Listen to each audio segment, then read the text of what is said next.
Comment bien tracer son gap? Alors un gap c'est quoi? C'est un trou de cotation lorsque le marché est fermé. Il y a donc deux éléments à prendre en compte, la clôture de la période précédente et l'ouverture de la période actuelle. Trop de personnes se trompent en pensant que le gap c'est simplement un espace vide sur votre graphique. Non, c'est deux niveaux extrêmement importants.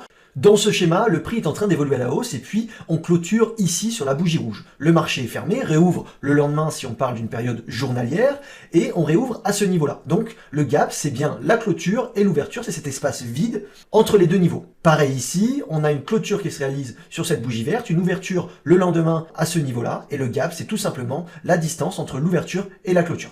Dans cet exemple, on voit que le gap numéro 1 est assez facile, c'est un cas d'école. Par contre, lors du gap numéro 2, on voit que la clôture est supérieure à l'ouverture. C'est plus délicat à voir puisque on voit pas le trou de cotation à l'œil nu. Mais on voit qu'il a bien fonctionné puisqu'après, les acheteurs sont revenus chercher ce niveau de gap. Et enfin, le troisième gap, c'est ce niveau de clôture et d'ouverture et c'est l'espace entre ces deux bornes.